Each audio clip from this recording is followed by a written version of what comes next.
Welcome to the 2024 Together Conference. I'm Annie Burke, and I'm the Executive Director of Together Bay Area, and I am so happy to see so many of you here. And I'm going to be even more excited to see you in person tomorrow. But thank you for joining us today online as we kick off this year's conference. This year's conference is multi-day and multi-formatted. Today we're here on Zoom. Tomorrow we'll be in person, and then we have field trips on Thursday and Friday. We want to provide opportunities for learning and connections in a variety of formats that make it more accessible to participate, accommodate different learning styles, different schedules, different needs. So this multi-day, multi-format situation is really intended to do that, and is based on feedback that we've heard from all of you. I'm going to ask that we mute everyone coming on in. And one of our goals to provide as many opportunities for connection as possible. So right off the bat, as you come on in, I invite you to introduce yourself in the chat with your name, your organization or affiliation, and how many times you've attended a Together Bay Area or a Bay Area Open Space Council conference. So go ahead and join us in the chat. Let's get a sense of who's here in the room. I know there's some folks here, I can just tell from some of the people I'm seeing in the participant list, who have been to many conferences, either under the Bay Area Open Space Council umbrella or the Together Bay Area in the past 5 years. And I'm also aware that quite a few folks attending this year's conference are first timers, which is so exciting. I'm really, really excited that you're here and a part of this. Oh my gosh, so many things happening in the chat. It's so great to see all of you. Well, while you do that, and I encourage you to keep going in the chat, and for my team to react and pay attention there in the chat while I keep talking. I want to share the plan for today's kickoff. I'm going to set some context, kind of set the table, if you will, for the conference this week. And then we're going to listen to some transformational wisdom from a friend and colleague, Kim Moore-Bailey, who's the CEO of Justice Outside. We're also going to have some opportunities to meet each other in small groups so that you get a chance to meet other people who will be there tomorrow. One of our hopes is that everyone walking into the Gateway Pavilion in Fort Mason in San Francisco tomorrow knows somebody, or at least recognizes somebody from today or from online in some other context. We want everyone to feel welcome. So we'll facilitate an opportunity to do that. We'll share some of the plans for tomorrow and things that you can do to get ready.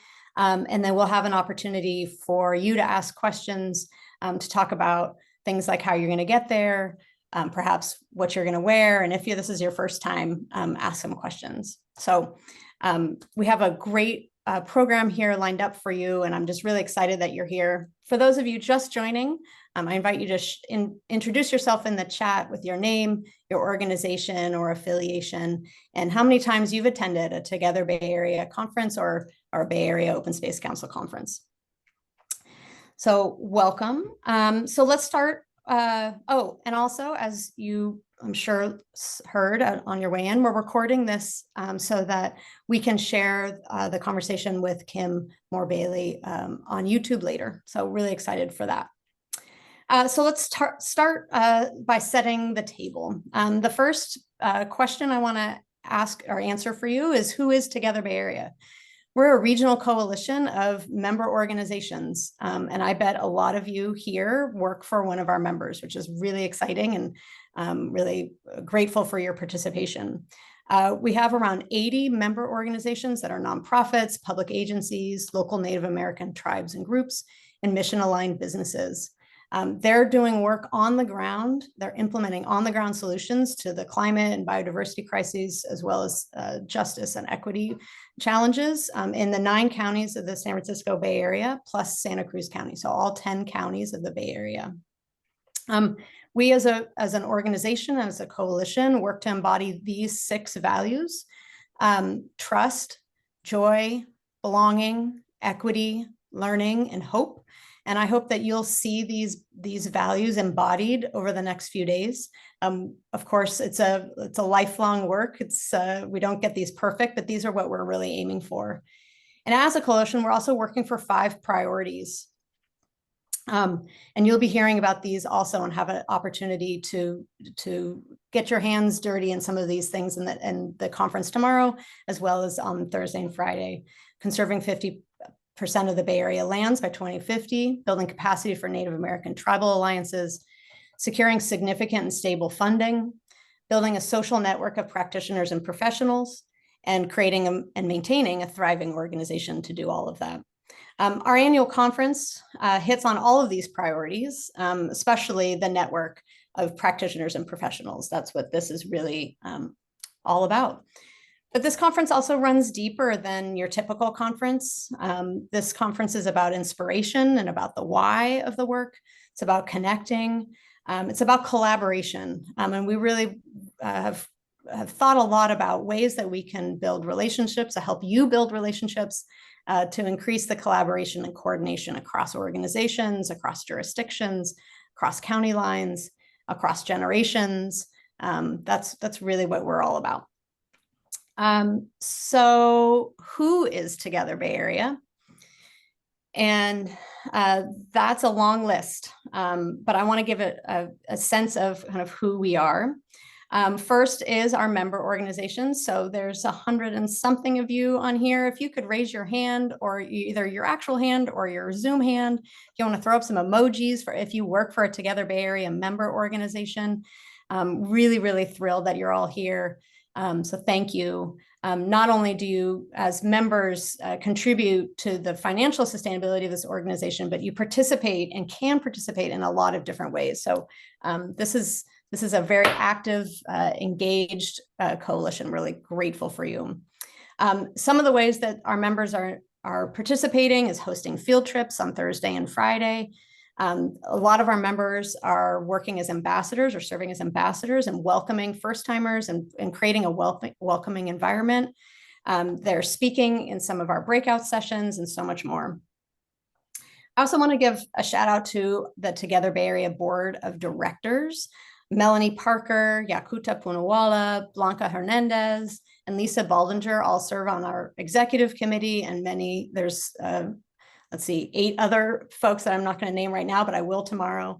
They do a lot all the time to really think about how can this organization thrive, and I'm really grateful for their contributions. I also want to introduce and acknowledge and celebrate the amazing team of people who are putting on this conference. If anyone has been a part of a conference or a large event, you know that it is a team sport. And I'm just really grateful for Laura Rosenthal, Tom Robinson, Jessica Little, Jen Isakoff, and Michaela Nee. I'm also really grateful to the folks at Winslow and Associates, Michelle Rodriguez and Tina Valentine, as well as Mind's Eye Producing and Topo Collective, who are all playing roles in making this event possible. So thank you all. I also want to acknowledge a lot of other people who help make Together Bay Area what it is. And that includes the policy committee. I know I see a bunch of you here. So if you want to raise your real or fake hands or throw some emojis up in the air, I welcome that. Policy committee, finance committee, we have various working groups. There's a lot of you who are participating in the Right Relations program. And so many others. It really is a collective effort of people across this region in a variety of different roles and scales, doing work for the betterment of the region. And I'm really grateful for that. The theme of this year's conference is transformation and tight timelines. We hear from our members and partners all the time that it's really challenging to move with the urgency that most of us feel to address the climate and biodiversity crises, with also moving at the speed of trust. We're confronted daily with checklists and requirements and regulations and grant deadlines and so much that we need to work within in the current system. And I think I can speak for all of us that we're also working to build relationships, to build trust, to listen to people that we're serving, to build community. And those just take time. So our systems need to be transformed in order to be healthier and to be more equitable and more just. And while we're working on these tight timelines, we really feel that squeeze. Sometimes it feels really challenging to both hurry up and slow down at the same time. To transform how we live together on this planet, we need to do things differently while also working within these systems. So it's really challenging. It can feel really heavy, and there are opportunities. There's different ways of thinking about this, and there's different ways of seeing the potential and the possibility. So that's what we're going to spend the next few days talking about. And I am thrilled to introduce my friend and colleague, Kim Moore-Bailey, to discuss all of this with me today and to tee up the conversations that we'll be having tomorrow. Excuse me. Kim is the president and chief executive officer of Justice Outside, which is a nonprofit that advocates for racial justice and equity in the outdoor and environmental movement. She's a frequent speaker and thought leader on topics related to racial equity and inclusion in the outdoor and environmental fields. And she is a wise mentor to me as I've been on this Together Bay Area journey over the past few years. And I'm incredibly grateful for her and really excited to welcome her to this virtual stage with me. Hi, Kim. Good morning, Annie. Thank you so much. I'm thrilled to be here. I just wish it were in person, but that's all right. Let's start with how are you and where are you? Well, I'm well, and congratulations to you and your team for kicking off today and your conference. I have the pleasure of zooming in today from the unceded land of the Ute, Cheyenne, and Arapaho peoples, otherwise known as Denver, Colorado.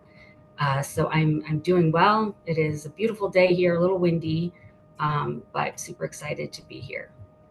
Great.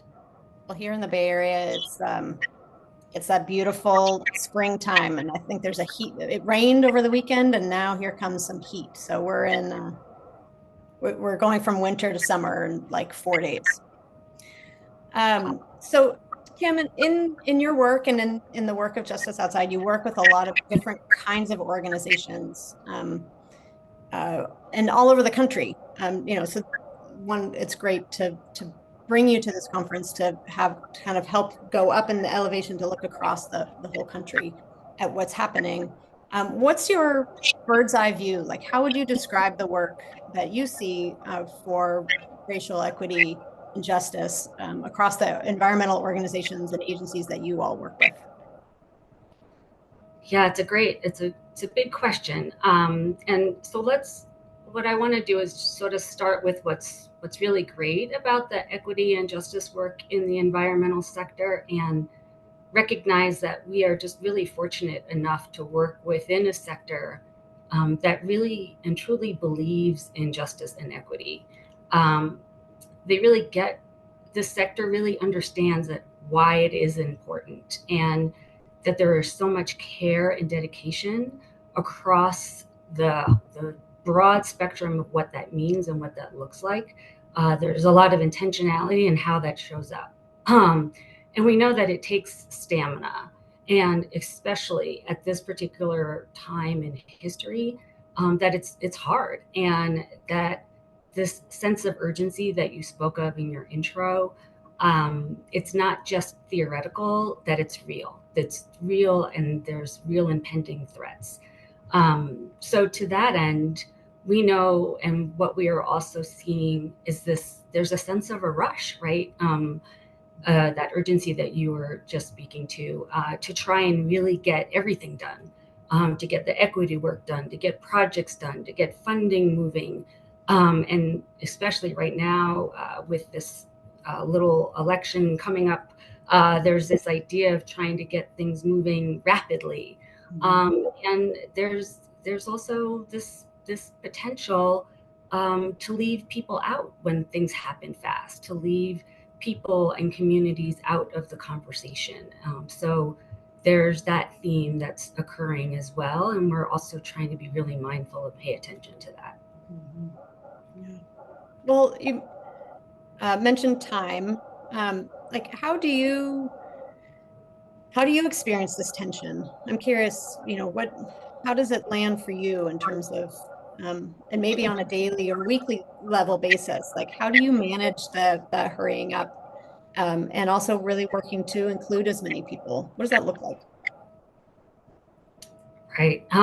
So as so many of us know at this point, a sense of urgency is one of Tema Akun's traits of white supremacy culture, which I know can make people shift in their seats. So I want to offer the flip side of this framing from Daniel Lim's piece in Medium called Qualities of Regenerative and Liberatory Culture. So, in this piece, Daniel notes that rather than exist within a constant state of urgency, we can reframe this moment and our commitments to equity as defined and measured by how well a body of work endures, not by how quickly it was implemented. So, we can allow ourselves to be tempted by this sense of urgency and threatened into leaving parts of our community behind. We really have to take the time to build our systems and our practices to endure for the sake of the people and the movement. We have to be able to build in those guardrails that as we lose people who don't have the stamina to endure under these attacks, or those that have to leave the movement for their actual safety, that there is still this baseline that endures over time. That's that idea of durability, enduring, I think is a really rich one. And I want to think about that. I think it forces a different conversation than just getting it done. Like, it's not about the finish line. Because actually, is there a finish line? There's not a done, in a lot of the work, especially in the living systems work that we do. Like, we're talking about forests and wetlands and meadows and mountains, and we're talking about human being systems. So, like, there isn't a done. It's a forever thing. Um, uh, well, let's talk about transformation and what that means. Like, we're not just talking about change, I don't think, although that's part of it for sure. It's really, I think we're talking, to me, what I think of when in transformation is a real transition to a different way of being and doing. Like, what does that look like to you? Can you, I think it's so important when we think about change to like paint the picture so we know where we're going. So it's not we don't frame it in a loss of where we are today or a departure from where it was in the past, but like really where are we going? What does that look like to you? Yeah, such a good question. One of the quotes that our team often thinks about is from Ruha Benjamin, who invites us to remember to imagine and craft the worlds you cannot live without, just as you dismantle the ones that you cannot live within. And we're in a place where it is so clear and apparent that what are the things that are not working, that it can be true at the same time that as we invite each other to think about what are we going to put in its place, right? Sometimes it's easy to default to all the things that are wrong and not think about all the things that are right.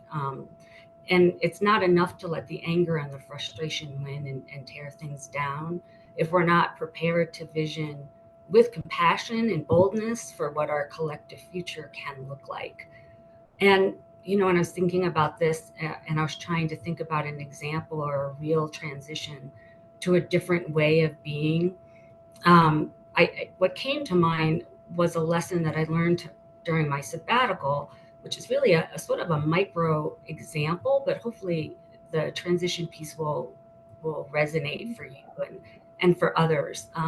So first, the idea of a sabbatical, right? What a gift, the whole experience, and obviously there's a lot of work that went into going on the sabbatical, not just preparing to go out on the leave, but when I was actually on the sabbatical, I mean, believe it or not, it's a lot of work to rest. That sounds odd, but for those of us that are constantly going, hopefully you'll appreciate the oxymoron there. But I really had to learn how to do that. And while I was doing that, I started to think about, what does this broader transformation actually look like?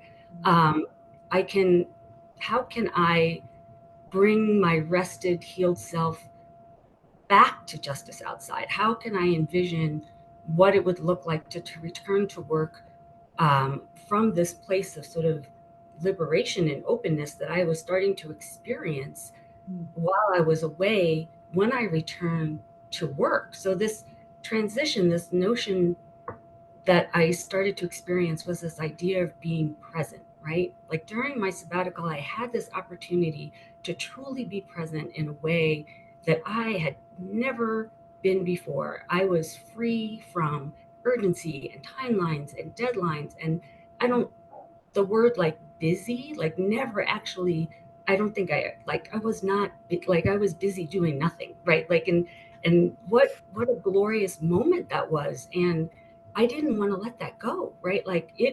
I allowed myself to be present in a way that I had never been before. And I felt so much more connected in a way that I had never been before.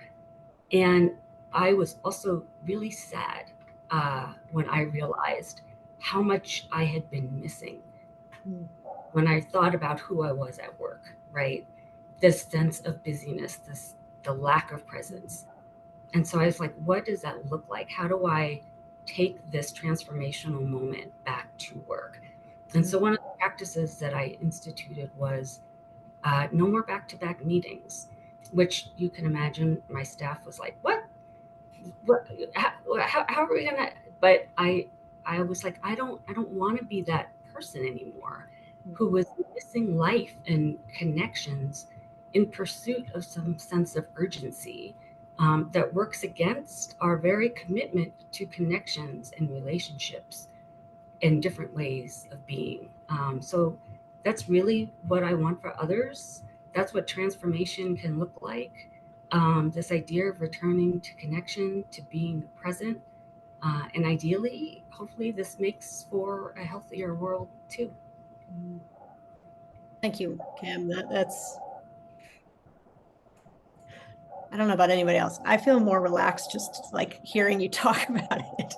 Like, what a gift. I mean, it's available to all of us. Like you didn't buy some fancy something. Um, it was literally just stopping and being. And my guess is that when you said you weren't busy, but I'm guessing your days were full. Would you, Exactly. I mean, it's not like you did literally sat and stared at a wall. You did things, but but it was different than busy. Is that right? Exactly. Yeah. Yeah. They were full. They were full um, of seeing details, right?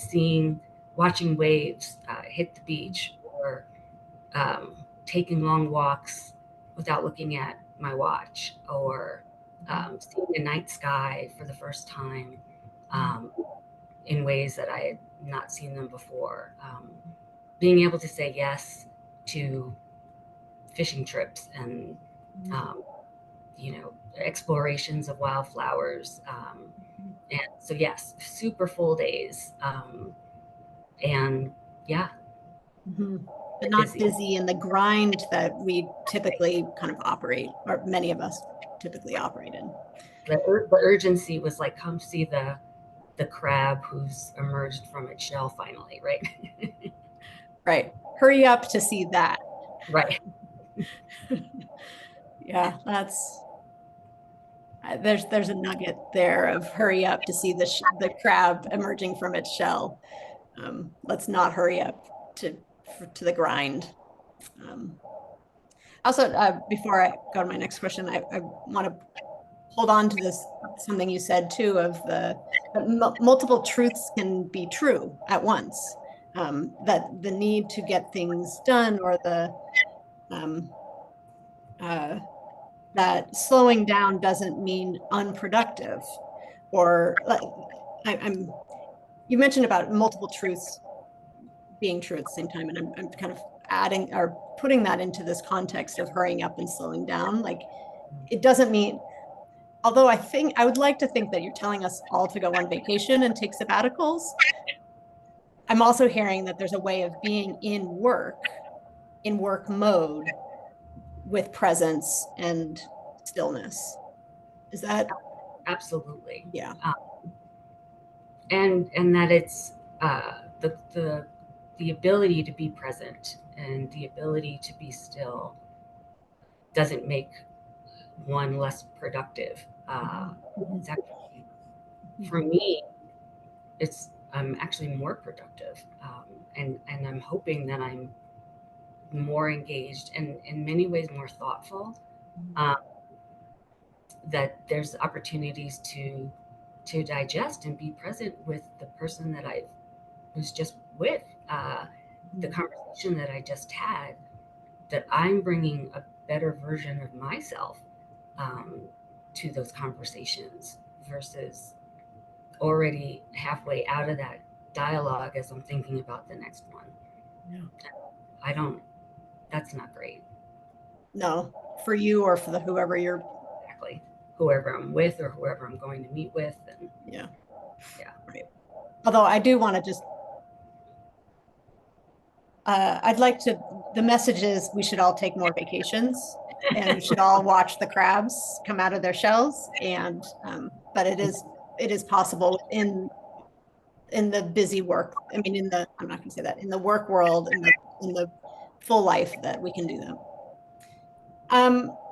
How, let's kind of shift to that. That's at we've been talking at the personal level, and thank you for sharing your personal experience about your sabbatical. I think that I'm seeing in the chat a lot of resonation. Um, what's an example of you seen an organization or a program that's shifted from an unhealthy, inequitable way of being to a healthy, equitable way? How does that kind of translate into the organizational unit as a way of embodying these things? Yes. Forgive me for, I'm going to talk a little bit about yet another conference, not to take away from this wonderful conference, but in thinking about this question, Justice Outside is so fortunate. We have the opportunity to be a collaborator on the We Are One conference. And I think that at this level of collaboration, it really does work against this sort of scarcity mindset that we often encounter in our organizations in the field. The We Are One conference, Justice Outside, has the chance to collaborate with the Next 100 Coalition and, oh my goodness, I just blanked on the other partner. It'll come to me.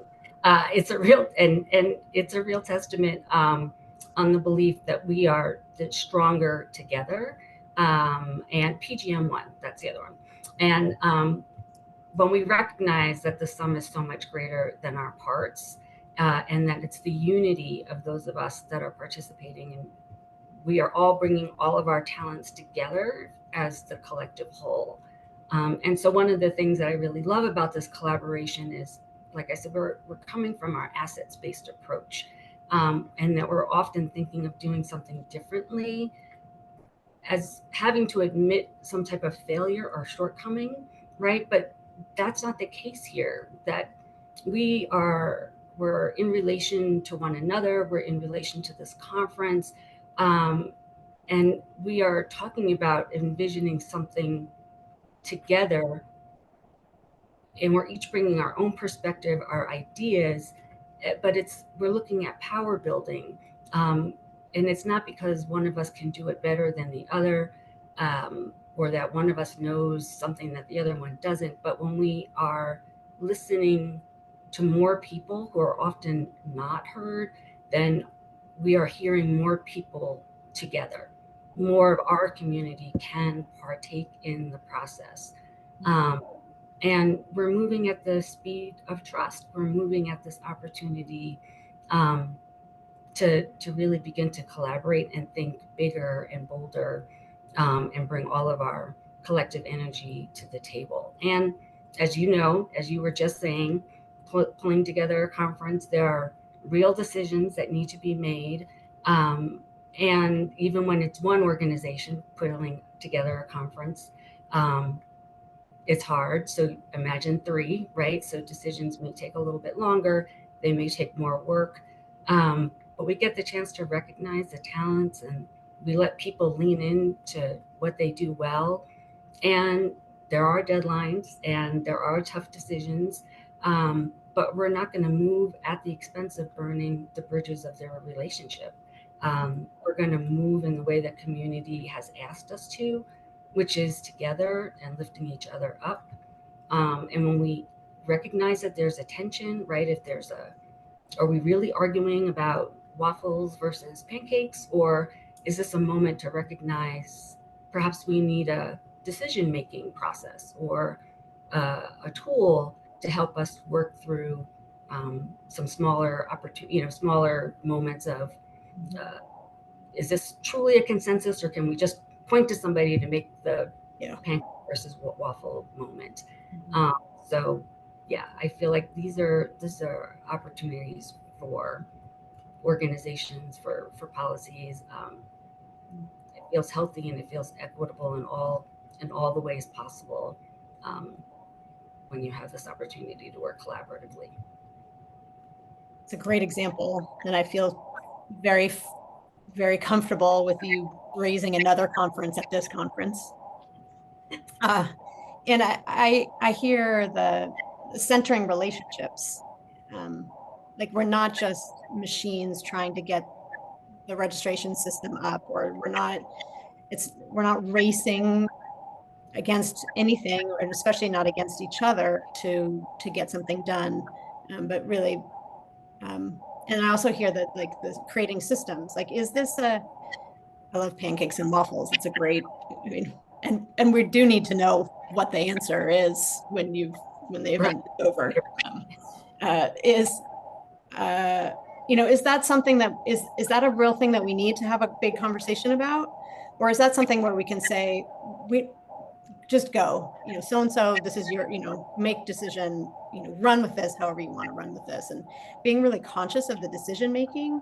And the process seems like a really important way of centering relationships while also getting work done.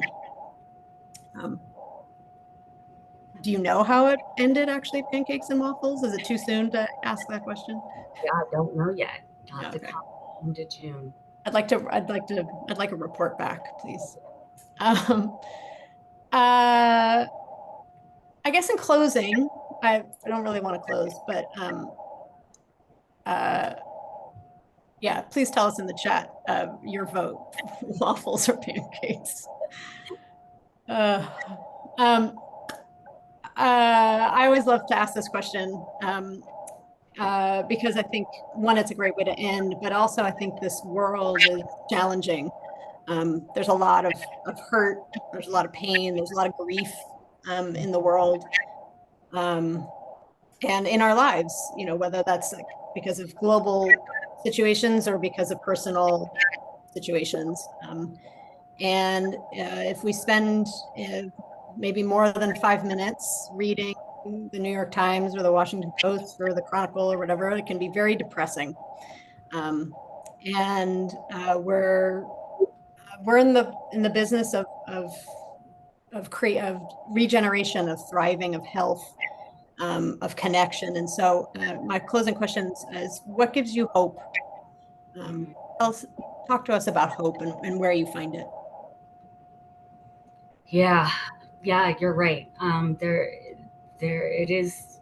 There's so much right now, right? And um, it's interesting. I think what gives me hope right now, and it's going to sound funny to use this word, is that I'm really hopeful and I'm really appreciative that folks are out there fighting, right? That folks are out there fighting and rising up to the occasion and not standing by and accepting um, all of the things that don't feel right. Right? There's resilience, and dare I even say stubbornness, in the face of so many rollbacks to our humanity right now. And I'm proud of the folks that I'm able to stand arm in arm with. as we push for what's right and just, that there isn't complacency or acceptance around some of the status quo. And there are big and small ways that I'm seeing people fighting for justice, whether it's access to food or clean water or fresh air or green spaces or health care. I was with my grandkids, and they're fighting for TikTok, right? Like, you name it, peace, reproductive rights. They're people are fighting to be seen, to be heard. We're holding on to each other in this journey, and that it gives me strength and it gives me hope to keep going. Thank you. Thank you so much, Kim, for your time today. But mostly thank you for the leadership that you embody, the values that you're practicing yourself and infusing throughout Justice Outside, and therefore all the organizations that Justice Outside works with. Thank you for sharing the personal parts of your sabbatical and what it means for you, and also for your perspectives on one of the field or the movement at large. I'm just really grateful to you. Thank you very much. Oh, thank you, Annie. I'm super grateful for you and this platform. Thank you. Please join me, everyone, in thanking Kim in the chat or with your Zoom hands. I invite you all to follow Justice Outside, sign up for their newsletter, learn more about the work that they're doing. We'll drop in the chat is the link to Justice Outside's website. They have a lot of different programs that and workshops and events and all kinds of things. There's also the conference you mentioned, Kim, that's happening in Atlanta in June. Is that right? Yes, we are one. Yes, with PGM1 and Next 100 Coalition. Great. Thank you for that. Really, I encourage you all to keep the conversation or to keep plugged into the work that they're doing. So thank you very much, Kim. Thank you. Thanks, everyone.